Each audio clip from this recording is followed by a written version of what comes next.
Beijing to Wilmington. What goes from Beijing to Wilmington? There aren't any flights from Beijing direct Wilmington, right? No, that doesn't exist. What does exist? Wire transfers. Money going from China, going from Jonathan Lee to the Bidens. We have it from the House Oversight Committee to the Biden's house. Coma reveals wires from China have Joe Biden's Wilmington home as the beneficiary address. We're getting closer and closer. They say they need smoking gun proof. All the circumstantial evidence in the world is not convincing them. Well, this gun is warm, if not smoking. Let's take a look. China, very far away. Beijing, what does it have to do with Wilmington? Well, we do believe, based on what the Oversight Committee is reporting, that significant sums of money were transferred. And they have dates, they have times, they have individuals. $10,000 as a warm-up on July 26, 2019. The wire is to Hunter Biden, but the beneficiary address, when you're sending a wire transfer, you gotta put a beneficiary address, and it is Joe Biden's home. Hunter may stay there a lot in the garage or whatever, but that's Joe Biden's house. Next, please, a lot more money coming through on August 2nd, 2019. $250,000 from Jonathan Lee. We'll get to that name in a moment. And what's happening in August of 2019 and the summer of 2019? Joe Biden is a full-time candidate for president of the United States. He's an ex-vice president, full-time candidate. The debates have already started. So, Air Force Two, taking it all the way to China that day in 2014. Very, very lucrative. All kinds of contacts were made. Joe Biden leading the way. Hunter in the rear, looking a little bit sheepish, but he's sending a message. Shortly after that, Hunter and Joe met with Jonathan Lee, the guy who was sending the money in the summer of 2019. And of course, we have the WhatsApp messages from the summer of 2017, where the Bidens are, I mean, what is this, coercion? This is the way loan sharks talk. Let's look at the text message. Hunter Biden, I am sitting here with my father, and we would like to understand why the commitment has not been fulfilled. Tell the director that I would like to resolve this now before it gets out of hand, and now means tonight. Not messing around. I will make certain that between the man sitting next to me and every person he knows and my ability to hold a grudge forever, boy, oh boy, that will regret not following my direction. And one more time, tell us about your father. I am sitting here waiting for the call with my father. Once again, Trump was right. I don't make money from China. You do. I don't make money from Ukraine. You do. I don't make money from Russia. You made $3.5 million, Joe, and your son gave you. They even have a statement that we have to give 10% to the big man. You're the big man, I think. I don't know. Maybe you're not, but you're the big man, I think. Your son said we have to give 10% to the big man. Joe, what's that all about? It's terrible. It is terrible, and he got busted. You notice the body language there, the head move, when he says, you got money from China, $3 million. What? Who? Me? You figured that out? And then he lies to everyone. The entire country is watching. Joe feels very comfortable lying. My son has not made money in terms of this thing about, what are you talking about? China. I have not had, the only guy made money from China is this guy. He's the only one. Nobody else has made money from China. That's pretty clear cut, although he does try to hedge a little bit in terms of China, in terms of, well, we have it. Actually, Hunter Biden's attorneys have admitted that this is true. Hunter Biden's attorneys have admitted that $3 million were transferred to the Biden family, split up. They have vouched, they have confirmed that. They say it was good seed money, something like that. No, it wasn't. Hey, what about the other money? They haven't confirmed it yet, but we know. The House Oversight Committee has seen the suspicious activity reports, the transfer reports, $17 million from Ukraine, a lot of money from Romania, and split up among various Bidens, grandchildren, girlfriends, ex-girlfriends, wives, ex-wives, all kinds of people getting the money. It's fascinating. Everybody but Joe. That's a red flag right there. Huh? I mean, that kind of suggests that they're conscious and aware of how it may look, so they shield it this way. Lots of people do this. They're called mobsters. Oh, let's not forget the car. The car came directly from Kazakhstan, $142,000. Actually, the money came from Kazakhstan, so Hunter Biden could buy a car. This is what Devin Archer testified. The Democrats are accepting Devin Archer's testimony. They try to say it's harmless, but they do accept it. Wow. This is a big, big deal, folks, and you probably aren't going to hear too much about it. Nevertheless, the walls, as they like to say about Trump a long time ago, are closing in on the Bidens for real. And now this. Is this the greatest president we've ever known? Arizona loves you. And I predict at the end of 2028, when you leave office, second term, the whole country's going to love you. They're going to figure it out. I've always felt that Kari Lake was onto something here, that President Trump's message actually holds universal appeal. It's the kind of message that, 40, 50 states could embrace. It's possible. Trump wins in a landslide. I know it sounds crazy, but it could happen. If you look at it objectively, Joe Biden is the opposite of everything they told us he was. What was his big thing in 2020? Empathy, right? Empathy. We know now this is not an empathetic man. Checking his watch, laughing at people who lost children to fentanyl. Empathy is the last thing. He also said he was going to bring us back to normal, right? A return to normalcy. Nothing over the past 2.5 years has been normal. Nothing. Boring, remember, a return to boring, and that would be somehow a good thing. The border crisis is anything but boring. Joe tried to tell us that he was experienced and knew the world. It brought on the defeat in Afghanistan, his so-called experience. Bidenomics, they are regretting using this, making this as a thing, Bidenomics. The White House trotted that out. Now we have a handy word for out-of-control gas prices, inflation, reduced buying power, right? The general malaise in the country, Bidenomics. He also promised to turn down the temperature. He's going to lower the temperature. Did he make good on that? One thing he kind of made good on is this social justice campaign, whatever that means. And these are the results. Perverse displays on the White House lawn. That used to be a semi kind of respectable place. What kind of scene was that? Joe still, even this weekend, is insisting that he's the man who can guide the country through the future because he has all this experience. He calls it wisdom. I've acquired a hell of a lot of wisdom. I know more than the vast majority of people. I've been around a long time. As one of my friends said, try to connect age and wisdom. The only thing that comes with age is a little bit of wisdom. I've been doing this longer than anybody. This is exactly what he lacks. And Joe Biden, if he ever had wisdom, it's gone. He doesn't learn. He cannot learn from his mistakes. What is wisdom? What is this thing he actually brags about? The essence is, you got to get it from experience, right? A virtue that isn't innate but can only be acquired through experience. I believe essential tenet of that would be learning from your mistakes. And for Joe Biden, not exaggerating, not lying. But he just can't stop. Thank you, what you've done for me.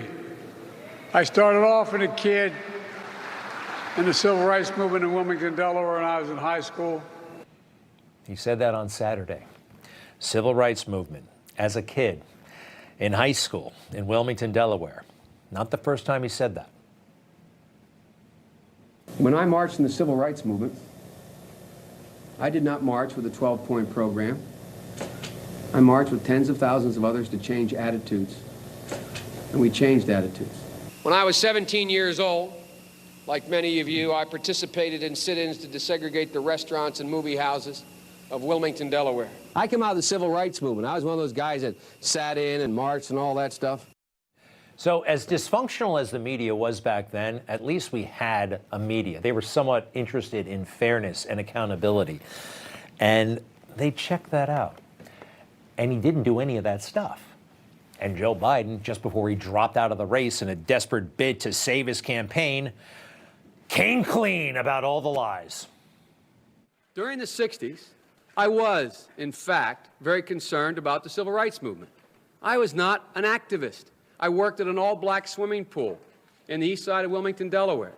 I was involved. I was involved in what they were thinking, what they were feeling. I was involved, but I was not out marching. I was not down in Selma.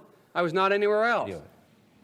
Well, he should have stopped saying it back then, right? He learned his lesson. He had to drop out of the presidential campaign in 1987. The audacity of this guy to think he could have been president at 45 or now. Anyway, he didn't learn his lesson. He's right back to talking about his civil rights experience in marches, not just on Saturday. He's been doing it for years, way past 87, but very, very recently. I got involved in the civil rights movement. I got involved in desegregated movie theaters. They organized voter registration drives. From the time I got involved as a high school kid in the civil rights movement. But I was a kid involved in the civil rights movement, desegregating restaurants and movie theaters in my state. From the time I was a kid, I got involved in the civil rights movement. It really is depraved, right? He's doing this again. I think sometimes he believes his own hype. Is that possible? I don't know. Maybe he has no soul. I think that might be it. You know, when you make this mistake and you're not called on it, you start to think you're better than anybody else, right? Nobody has anything on you because you marched for civil rights. Well, you don't have anything on anybody else, but your arrogance is unchecked.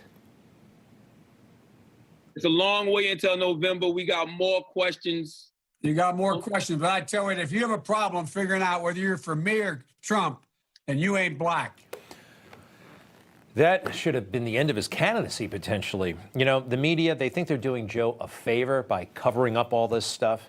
They're not.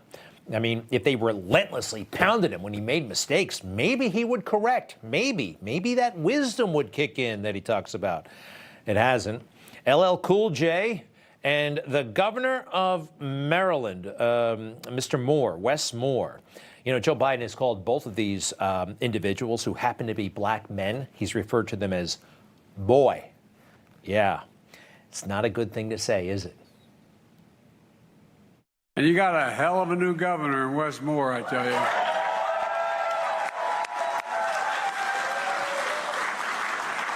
He's the real deal, and the boy looks like he can still play. He got some guns on him. You know, actually, the more I think about it, maybe Joe Biden was involved in the civil rights movement, opposing the civil rights movement, right? I mean, there were people out there marching against the civil rights movement. Maybe he was one of them. That would make a lot of sense, actually, the more you think about it, when this pure racism is all over the place. Anyway, people have had it with this guy.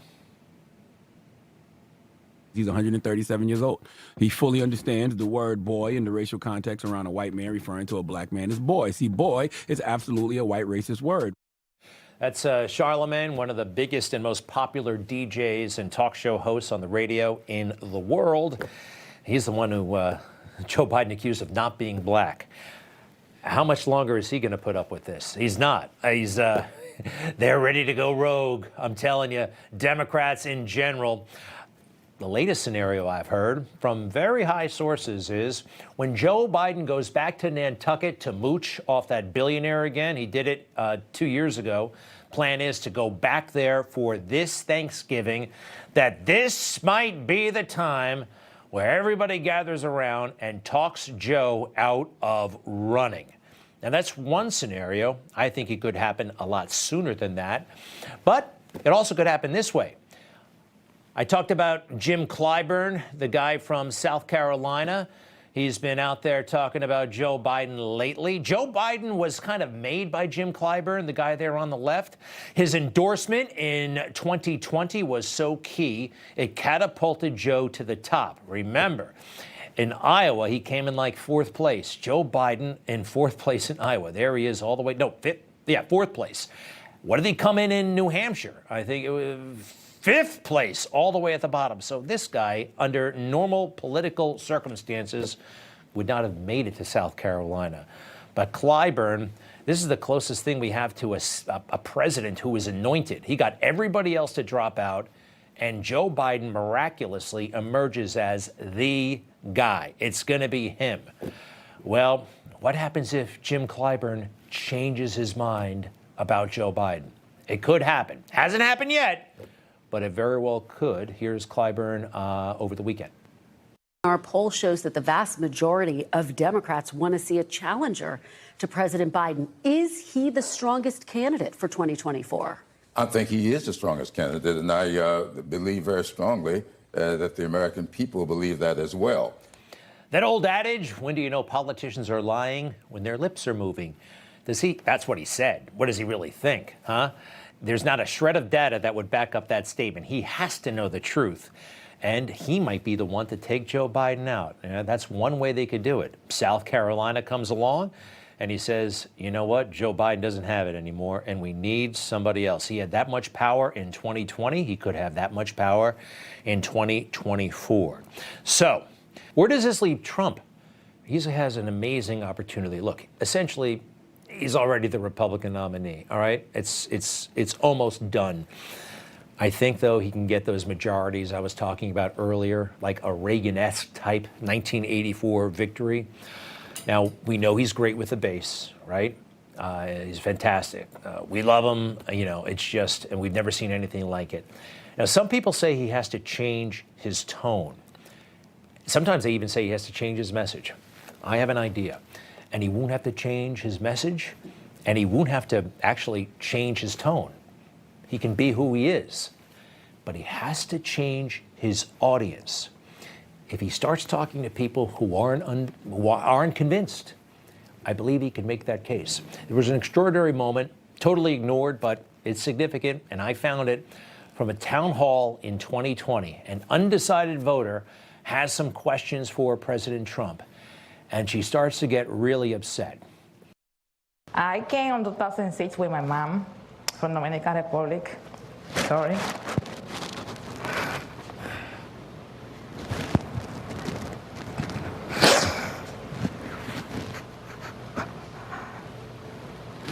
That's all right. And just take your time. That's fine. George has plenty of time, I hope, right? Absolutely. Thank you. She forgot how to take care of herself. And she died last month. Sorry. Terrible, and that's okay. It's okay. Her question for you was, because she wrote this question, what would you do for our immigration system? What would you change to make more people like me and like her to become citizens and vote? So we are doing something with immigration that I think is going to be very strong because we want people to come into our country, people like you and like your mother.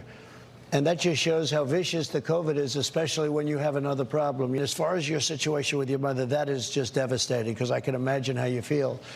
And sounds like a great woman. And I'll tell you, I'm pretty good with people. She gave us a great daughter, a great child. What she's done with you, the way you are, the love that you have for your mother, I can see that. It's hard. The audience is just a little bit different. It's the same Donald Trump. And what's the difference between Joe Biden, a man who says he has all this empathy? Donald Trump has a soul, and Joe Biden doesn't.